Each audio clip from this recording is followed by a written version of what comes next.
and you can follow along, and you can do the stretches that we do. And this is so amazing, it's so awesome. It's so exciting. I'm gonna start stretching. And excitement begins now. Woo! Relax, we're stretching. Be cool about it. Relax. We're stretching today. We're gonna call this the Stretch Cast. We're gonna do a podcast and we're gonna stretch at the same time. Speaking of feeling it tomorrow, I've been so sore for the last 2 days. 2 days. So you shouldn't feel it tomorrow, because then you'll be I hope you'll be unsore. I gotta do 50 box step-ups tomorrow. Sanctioned event. Segue to today's topic. Brazil CrossFit Championships. The Sanctionals. What we're gonna talk about. Sanctionals.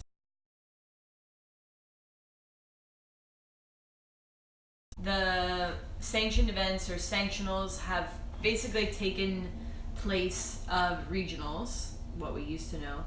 It used to be you do the open and then you make it to regionals and then you make it to the games, and now it's open games or sanctional games. So some events have chosen to invite people. Most events. Yeah, some people have chosen to do a qualifier, and some events have chosen to use the open as a qualifying process, or some sort of ambiguous mixture of all of those things that nobody really understands.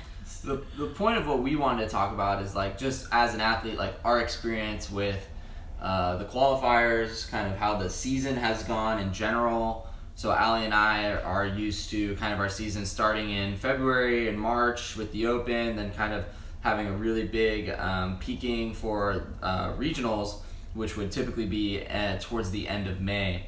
And now there's a lot of different opportunities, but it means that your season looks very different. You're either doing competitions before the open. Some people chose not to do the open this year. We weren't those athletes. So basically the way my season has gone is since the open, every weekend, which started at the end of February, every weekend I've done at least one qualifier event, whether that's the open, I did the Rogue Invitational, Granite Games, and then the French Throwdown, which all happened to be immediately after the open every weekend until this past weekend, which is exhausting. I mean, I feel like I've been doing a 10-week open, and for anyone who's done the open or tried to compete in the open, you know how stressful that can be, and it's definitely worn on me. But at the same time, like, you know, if I was a better athlete, I wouldn't have to do all these, and I might be able to qualify straight out of the open. So, you know, there's incentive for me to be a better athlete, but also, you know, we were just talking about this before we went live. You know, it's also a good opportunity for me, because if the open happens and this year, you know, one of the workouts didn't play into my favor, I could have not qualified for regionals and then would have had to wait an entire year to go to the next opportunity to qualify to the CrossFit Games, simply because, you know, maybe the open wasn't the best workout for me that year. And so, you know, I got really lucky where I was able to have multiple opportunities to qualify, and luckily it looks like now I'll qualify to at least a couple of these competitions, which is... And now it's like, well, you don't know who's going to show up at the event. You don't know who's programming the event. You don't know, like, and we just watched the Italy competition, which was kind of, I don't know, it was a very unique style of programming. Like, there were hardly any events that were longer than 5 minutes. And to add on top of that, like, the scoring system, it's just like all these things that are up in the air. So there's no really clear route. I have a harder time with people making that argument, though, because I think Dave Castro's programming was always it was hard to tell what was going to come out of the hopper with Dave. Like, everyone's like, oh, okay, we knew there wasn't going to be swimming, or, you know, if there was running, it was going to be on a treadmill of some sort. But I don't think it was predictable in that sense, but it was more or less balanced of, like, what we view CrossFit. You know, of course, every year has, like, a different bias and stuff, but there's no way that there'd be a regional with all events under 4 minutes and nothing heavy. I think what's different about this year is when you went into regionals, you knew what all the events were going to be. Whereas some of these events are choosing to not announce events before the event. Yeah. Some of them are choosing to announce before. The problem is you don't know which event you're getting into, and it'll be interesting to see if some of these events start developing like a type of yeah, athlete. like not even a type, but like a reputation of like, oh, that event doesn't program much gymnastics, so that they always produce like just like the strong athletes, they programmers. Like we watched the MAC throwdown and the Mid Atlantic Championship, whatever. And like they did a heavy snatch like 3 times. Yeah. And it was like, okay, like, and that guy who won like came out of nowhere, which is awesome to see that like people, that's not just like, you know, the names that we know, but like, all right, like cool, we established that he's probably good at a number of things. He's a really great athlete, but we know he's good at heavy snatching too. Yeah. DLCL asked, is there even an off season this year?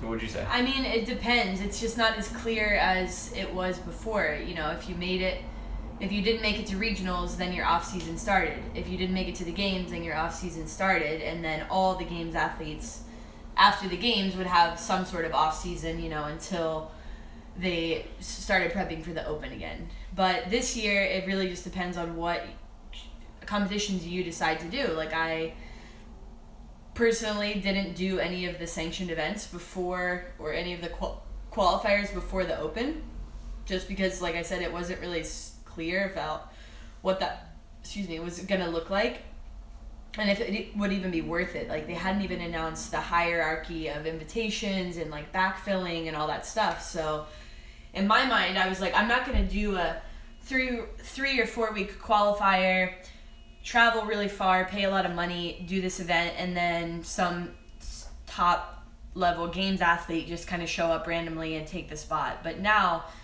it makes a lot more sense with the backfilling and things like that. So it's more of a shot than you have to get first place, you know, because now you could get up to 5th, 6th, 10th place depending on who all shows up and competes. Is strategizing on which events you're going to do and how you're going to peak for the season, because I don't think it's realistic to compete, you know, 7 months out of the year and stay healthy and continue to get better. And yeah, I mean, just from my perspective, like I haven't done a competition in close to like 6 months at least, and regionals was my last like really big competition, and that's a year ago. And for a lot of athletes, that's probably the same that it was. But just like doing qualifier after qualifier is pretty exhausting. It just takes a lot out of you, and the hard part about that is you don't feel like you're able to train regularly. So like now I'm kind of like feeling a little bit like mentally beat up, but physically I feel a little undertrained almost, like because I've been needing to like save myself for these high intense workouts and be fresh for these workouts. And a lot of times we don't know, every time we don't know what the workout is until they announce it. Yeah. So I'm trying to like work my week around like, okay, well I don't want to do 45 muscle ups and then have a muscle up workout come out and then have to wait 3 days before I can do that qualifier and then not have an opportunity to retest it. I mean, it's just like the Open for anyone who's done the Open. So it's really disruptive to your training. And from the qualifier perspective, I mean, I've kind of thrown around some ideas of like what we could do from a qualifier perspective. We could still have the Open be a way to qualify for all these sanctionals. But then you talk about like, well, these sanctionals make money off of their qualifiers. So how do you balance that? I also think that you could still charge like a registration. So imagine if you went to sign up for the Open and it was like, hey, what sanctional events do you want to try for this year? And you can be like, I want to do the Rogue one and the Brazil one and the French Throwdown. And then it would have like an extra charge next to all of those events, whether that's run through the games or not. I would prefer to do that, because then it would say, okay, cool, if you get top whatever X number in the world or in your country, you'll get automatically invited to the French Throwdown, or maybe you'll have a chance to get invited through the Open. Some sort of and then if you don't qualify, then you can still do the French Throwdown qualifier, right? So it's French Throwdown or whatever, all these sanctionals would still have an opportunity to make their qualifier money. Right, and I really don't think that the money part is a big part for,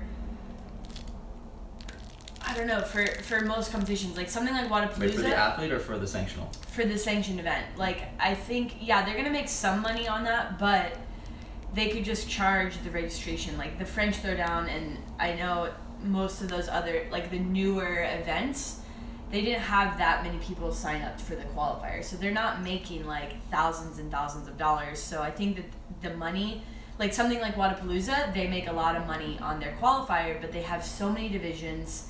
They're a really well-known event. They have teams, they have all different types of teams, so they have like thousands of people signing up for their qualifier, so they're going to make a lot of money.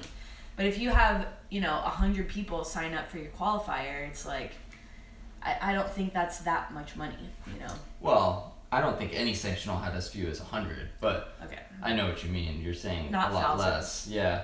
Well, I think Wodapalooza is its own beast. I mean, you look at an event like Wodapalooza and you see how many ticket sales they're selling and all of that. I mean, and we probably can guess that, I mean, you worked at Peak for a while, we can probably guess that Wodapalooza is pulling in hundreds of thousands of dollars in profit every year. Right. So it's still hard for them to get by. And I wonder about all these other events. When we watched like Asia Championships this past weekend, like didn't look like there was a ton of spectators there. When we watched the Mid-Atlantic Championship, didn't look like there was a ton of spectators there. Like, do you think a lot of these events can survive without? I don't even know how events make money, because I don't know that much about running events. Streams. Yeah. So like, speaking of streams, we're streaming. We're talking about streaming. When the Open happened, they didn't produce the streams themselves. They let other competitions or other events produce the streams, and like open people, announcements. the open announcements, and people got super critical. Mm-hmm. And one of our friends kind of made an interesting comment. Haynes, he said, since when did we become so overly critical of these streaming production quality? Right. Like we've never really judged an open stream based on its quality. We always make fun of Dave Castro for saying something silly or whatever. I think that's just human nature, though. Like we're used to something, like a product or something being a certain way, and then when everything got changed this year, they're like, all the media's fired, they're not gonna have any open announcements, these open announcements suck, like they're not like we used to think. And I think we even saw, like, from week to week, they got better and better. It's like when the courts, or when the opportunity is there, people are gonna come in and make shit happen, and we kind of saw that happen throughout the open announcements. And I think the same, back to events, and I don't know how events make money, but I think that the people that know how to do it are going to do it well, and it's just going to kind of work itself out. Well, I mean, you hope so. Like, they're adding a lot more sanctionals as we go every year. I think, one of the things that the Asia CrossFit Championship did really well, they did a couple of things really well. But one thing they did really well was they, I guess, Allie, you saw this, they announced, hey, don't expect a lot from our stream. It's going to be very basic. Right. But they still brought out Tommy and Rory. Yeah. And they still had actually a really good quality stream. And I think, because they set the expectation so low, it was wow, this is really good. There were some events where we couldn't see the outside lanes. And we might have been critical of that if we expected it to be a regional style production, but definitely. Because they set our expectations lower, hey, I was just expecting someone's GoPro in the corner of the stream. Any squat program recommendations that won't affect CrossFit training but could be a supplement to it? That's a good question. I actually just kind of started a squat program myself. This will disrupt your CrossFit training. This will definitely disrupt your CrossFit training. I wasn't going to recommend it, but I was just going to talk about what I'm doing. I've been training CrossFit for a while now, almost 6 years, and I've kind of hit a plateau, strength-wise. I had a little bit of a hip injury earlier this year, so that kind of put a plateau on it, but more or less my coach was kind of just all right, we need to do something that's not off the wall, but a little bit different than your classic, 5x5 or going heavy all the time. So we started a few weeks ago German volume training. So it's German volume training. Yeah. So it's been 10x10, just back squats, 10x10 back squats with a strict 60-second rest. And it started off, so it's 100 squats total within less than 18 minutes, depending on how long your sets take. And it started off at 50%, and then each week I've gone up 5%. So 50%, 55, 60, and then I just did week 4 with 65%. But, so I think it's working. I feel really strong. I'm sore as hell all the time. Yeah, we started this stream with her being like, I've been sore for the last 2 days, and I'm never going to feel unsore again. So if you're looking for a squat program that's definitely going to disrupt. This is like, yeah. But it's hard to say what's going to disrupt because you're going to be sore, but like you're going to be stronger than for it. So anyways, I take all that to say that it's going to be different for everybody. Everybody's body responds differently to different stimulus, and it depends on your actual age, your training age, kind of like what you've already been doing. But I think the best advice is to just pick a program and stick to it and really just listen to your body. Like if your body is beat up and you're having like pains and aches and you're not resting enough, then you need to dial it back. But sticking to anything consistently, I think you're going to have success. Go to healthy-ish snack. Dried mangoes. Yeah. Let's have a lot of source sugar of carbs. Though. Yeah. We're athletes, so like a snack for us is like high amounts of carbs or sugar, and dried mango is a good snack. It. But honestly, I feel like I'm not good at these like types of questions because I'm like, it depends. Like every answer, I want to be like whole fruits. You know, when you dry a fruit, it gets really concentrated with the sugar. So if you're eating whole fruits, then there's enough fiber to kind of like slow down that sugar absorption. And also, I like veggies a lot. Getting super scientific. Yeah, she likes raw peppers. Yeah, I'll just eat a whole... So back to kind of the Sanctionals conversation. Let's talk about, like, why would you want to run a Sanctional? Like, why do you think people are running these? I think they see... I mean, you were even talking about it. Like, I think that people see an opportunity for something, and they want to get in while it's hot, kind of, you know? Do you think it's like a business opportunity? What do you mean they see something? They just see an opportunity. Light here. Yeah, it's getting like strobe light. They just see an opportunity, so I don't think anybody really knows what the season now is going to look like and what the sport is going to look like, really. So I think they see this opportunity. So they see some sort of opportunity to come in. There's, beforehand there was only a few sanctioned events outside CrossFit events that a lot of people even knew about or did. You know, there's Wadapalooza, Granite Games, business, or just wanting to be involved, with the community some way, being the next regionals type event. Obviously with Wadapalooza, that's been around for a while, and it was kind of known as one of the big outside CrossFit events that even before the sanctioned thing happened, that a lot of top athletes were going to that. But I think my opinion is that these people see an event like Wadapalooza or regionals and they're like, oh, I want to offer that. Mm-hmm. But then like what happened this year was a lot of events happened and no one showed up. And it could be for a number of reasons, like not huge athletes were there. Yeah. Not doing enough, like either marketing or like the local market is very different. Like I have no idea how much vetting CrossFit did before of like choosing which market to go into that would be able to support the attendance figures for a successful event, so that they could not lose a ton of money, and clearly they were still losing money on regionals. Yeah. But I think also the thing with regionals and something like Wadapalooza is like those events have been around for years, and people plan for them, whether that's traveling or just having time off work. Also at regionals, you had a lot of. I mean, there's still teams at the sanctioned events, but you had a lot of community support locally. Like now people are traveling to these sanctioned events, and you don't have your crew locally, that can easily come to these events. So I think it's just like the culture that was built around those events, and I think that it's possible that they will still do that if these events stay around. Events, did you have anything to add to that?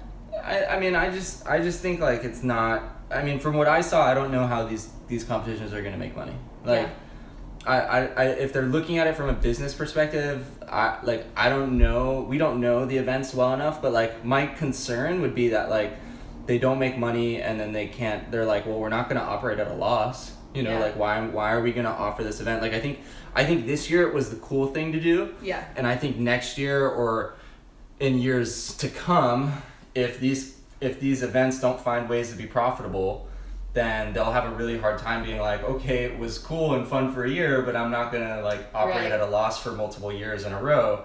And then I think the problem is then like you know, which events like are gonna be the long run, like which are gonna stay long. Like we know Wadapalooza is gonna be around for a while.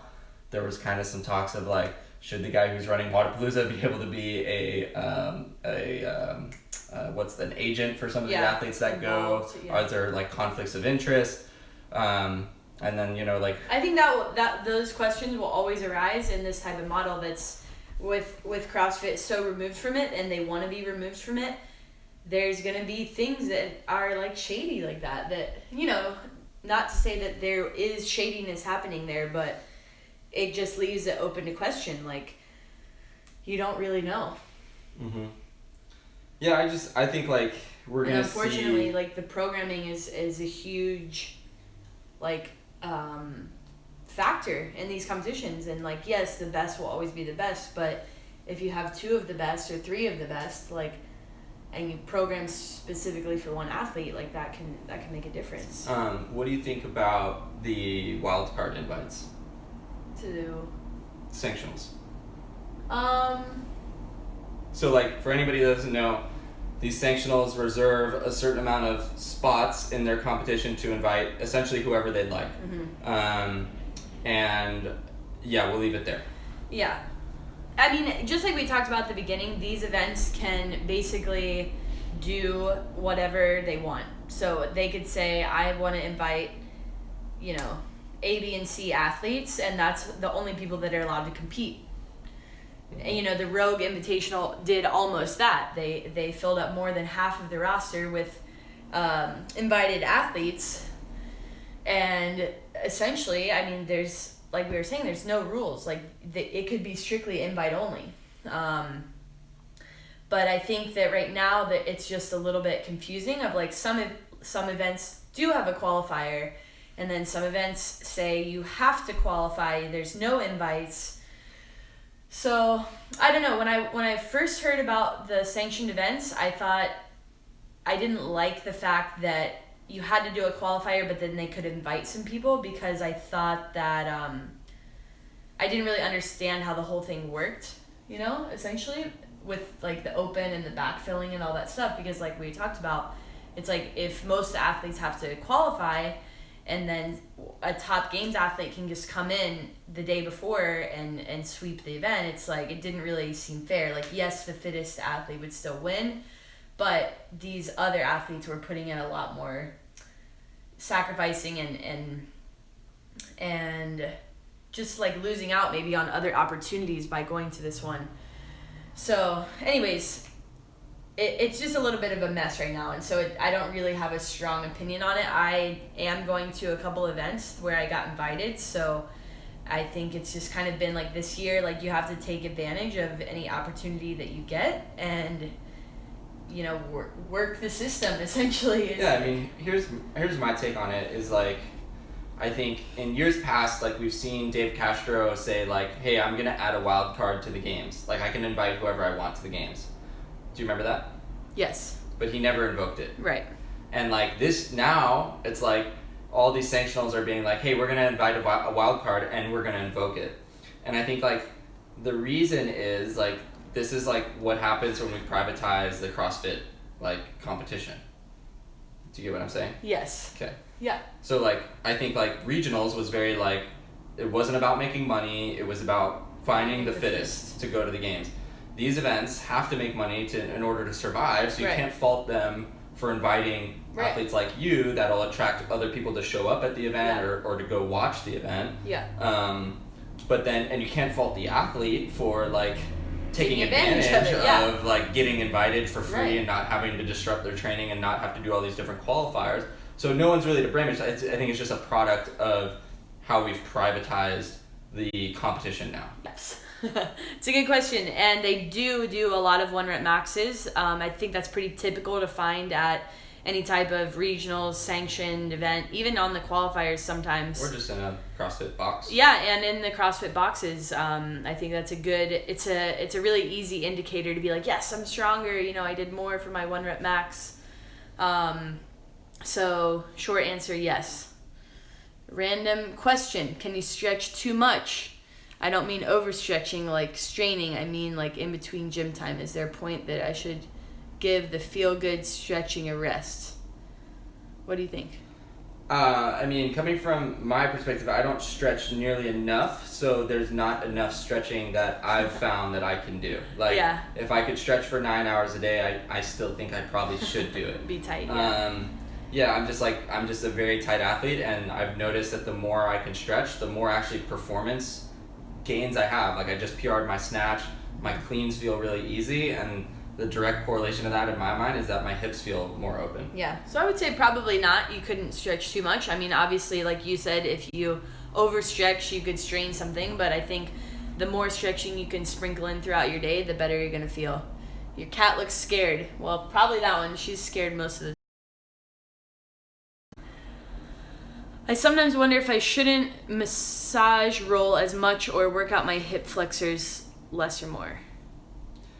I mean, I would say, like, try not to just work the same muscle group if you're stretching. Like, do everything. Like, so sometimes, like, I think we get caught in, like, my hip hurts, so I should stretch my hip. Yeah. And it's not always like that. Like, your hip hurts because your quad's tight and your back's tight, so stretch those muscles as well. Don't just do that one. And if you're just stretching something that hurts, it might actually not help. Right. Yeah, so always think about, like, other things that could be pulling on that muscle that could make it tighter and try to stretch that area too.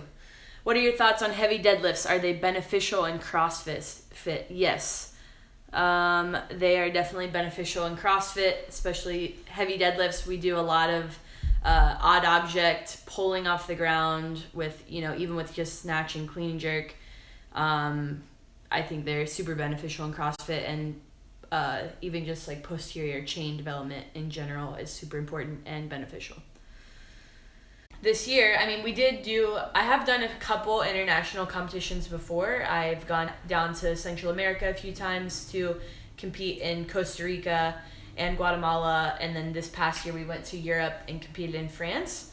So I think it is useful to have had that experience before, just to kind of know, like, okay, I want to get there early to kind of acclimate to the environment, just kind of get settled in my routine of like, okay, I go to bed at this time, I know where I'm going to eat, I know whatever, like just the area, just feeling comfortable and kind of like in a routine. And but other than that, just I think it's hard because I am going like alone, so I don't have, my coach isn't going to be there, I don't have any like buddy traveling with me, so I've been able to get some people that are already there and kind of make those connections early on to have that support system when I'm out there, because competing is tough and you need that support system for people. You need somebody to just be like, I need this, and then they go get it, because it's a lot, and it's good to have that. But like you said, if you need a slave. You need a slave, yeah. Personal That's what slave. you just described. Personal slave. Go get me this. And then they just show up with it. Magic. Yeah, it's magic. But yeah, obviously traveling further and internationally is more expensive, and so that gets difficult if you don't have sponsors and things like that. I mean, like our first thing with Brazil was like, is it going to be safe? Like, yeah. I mean, you had to get a visa, which was relatively easy to do, but you still had to get one, and then you had to consider, it's a lot more like, barriers. Where can I stay? Like, I don't know many people in Brazil, and luckily you were an athlete who was able to put your intuition together and connect people and find out that you were staying in a relatively good area. Yeah. But that was like an immediate concern. Well, there's going to be more sanctioned events next year. The Open's going to be earlier in the season, so I think that's interesting. Be first in the season. Right. It'll be first in the season, so I think that'll be interesting. Is it going to be first, or is there going to be... It's in October. I don't think there's any What if there's an event in September? You really think they'll do a sanctional event after the games? I don't know. I haven't heard of anyone. Yeah. Anyone for this year, at least. So next year, yeah, I think there's gonna be more sanctioned events. I think that with the Open first, some athletes, I don't know, it just changes the timeline of the season, because it's like, okay, everybody's probably gonna do the Open, and then from there, if you don't qualify for the Open, you're gonna figure out which sanctioned events to try to qualify for. Some events might use the Open as a qualifier for their event. Fingers crossed. Which could be interesting. And then, you know, like we've seen this year, a lot of athletes are going to try to go to these events and get practice for the games and try to win money. So even if they are qualified. Yep. My biggest hope is that all these sanctional events have the Open at least reserved for part of the athletes that can go to their events, and so that there's some sort of opportunity from doing the Open of not just qualifying to the games but qualifying to other sanctionals. That would be the most ideal world for me as an athlete. I think I've just seen athlete after athlete get invited to every single competition, and that's great. They can go, they can claim a bunch of money, and if they've already qualified to the games, they don't have anything to lose. And it doesn't impact me as an athlete, right? But yeah. Maybe there's 5 less spots. That's the goal. Mm-hmm. But then we have to be able to support ourselves, so we have to treat ourselves like businesses now. More so than in the past. Yeah. It's more advantageous for you too. Mm-hmm. I don't know. Rambling. I think we covered it.